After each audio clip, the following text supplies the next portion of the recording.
أعوذ بالله من الشيطان الرجيم. Bismillahirrahmanirrahim. Assalamualaikum warahmatullahi wabarakatuh.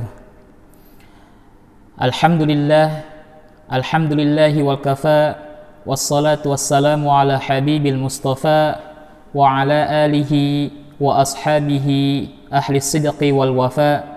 Subhanaka la ilma lana illa ma 'allamtana innaka antal alimul hakim.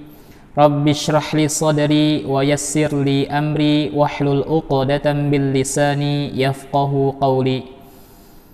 Alhamdulillahirabbil alamin. Adik-adik sekalian, pada kesempatan kali ini kita kembali akan sama-sama belajar tentang tajwid, khususnya pada materi lam ta'rif dan qalqalah. Untuk pembahasan pertama yaitu lam ta'rif atau lam sukun, atau yang sering dikenal di Indonesia adalah alif lam.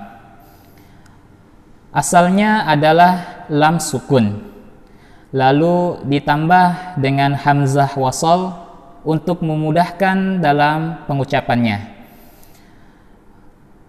Lam ta'rif ini ada dua penamaan. Yang pertama adalah lam ta'rif qamariyah dan yang kedua adalah lam ta'rif syamsiyah.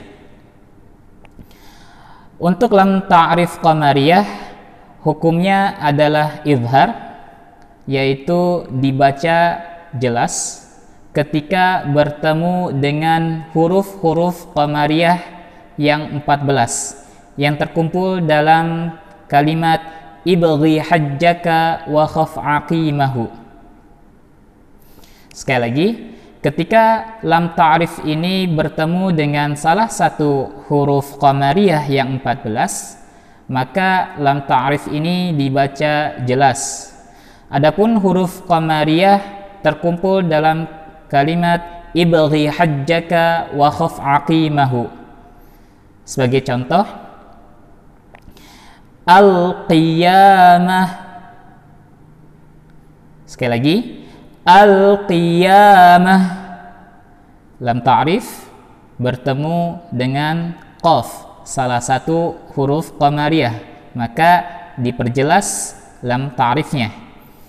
Yang kedua, contoh yang kedua, al-kafirun. Lam ta'rif bertemu dengan kaf yang merupakan salah satu dari qamariyah, maka lam ta'rif dibaca jelas atau izhar. Penamaan selanjutnya bagi lam ta'rif adalah lam ta'rif syamsiyah. Adapun lam ta'rif syamsiyah hurufnya adalah 14 selain huruf-huruf qamariyah yang terkumpul pada rumus tib thumma sil ruhman tafuz lif dha ni'am da'su adhannin zur syarifan lil karam. Cara baca lam ta'rif syamsiyah ini dengan diidghamkan atau dileburkan lam ta'rif kepada huruf selanjutnya. Contoh, as-samawat. Sekali lagi, perhatikan. As-samawat. Lam ta'rif pada kata as-samawat dileburkan kepada huruf sin, sehingga hilanglah huruf lam ta'rif secara makhraj dan sifatnya. Yang kedua, asyahidina. Sekali lagi, asyahidina.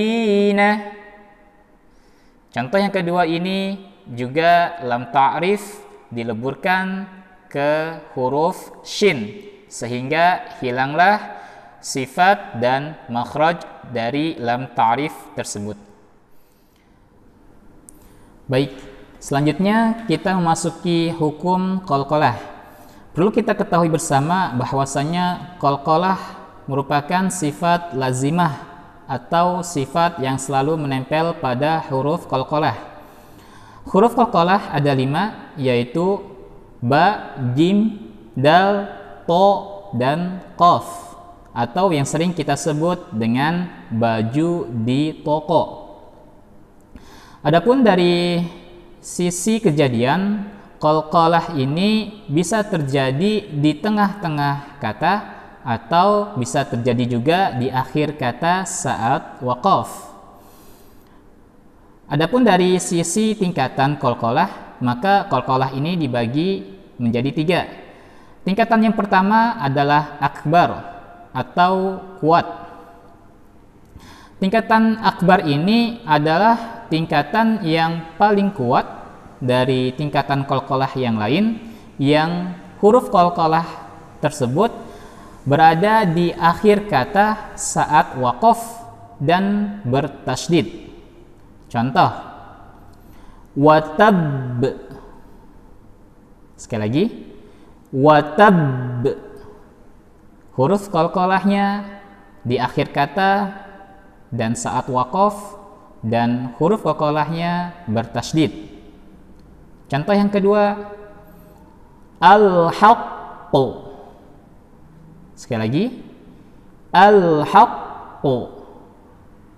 Huruf qalqalahnya yaitu qaf berada di akhir kata dan saat waqaf, dan ia pun bertasydid.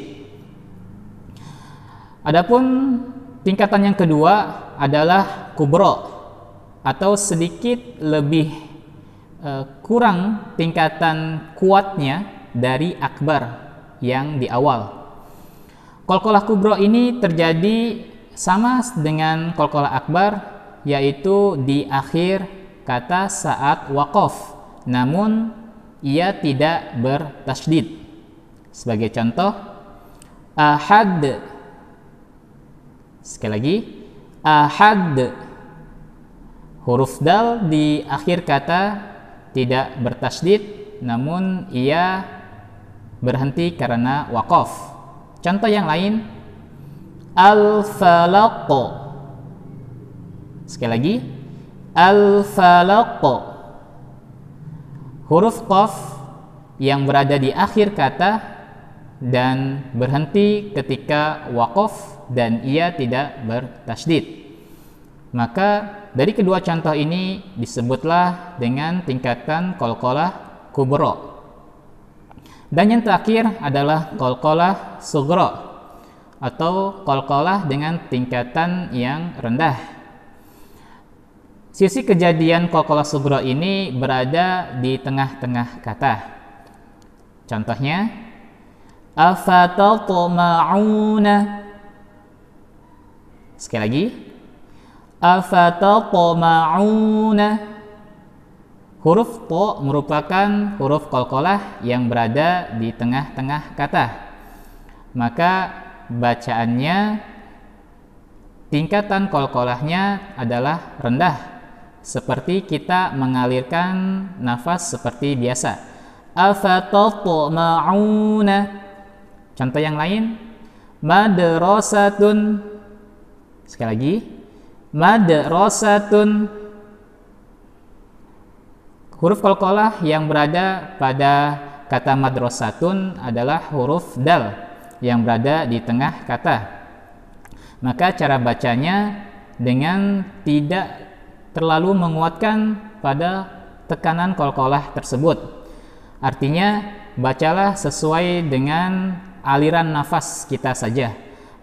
Madrasatun, tidak madrasatun, tidak seperti itu, tapi madrasatun, qalqalahnya sughra atau kecil. Baik adik-adik sekalian, cukup materi kita pada kesempatan kali ini. Insya Allah kita akan melanjutkan pada materi yang lain di kesempatan yang lain. Subhanakallahumma wa bihamdika asyhadu an la ilaha illa anta astaghfiruka wa atubu ilaik. Wassalamualaikum warahmatullahi wabarakatuh.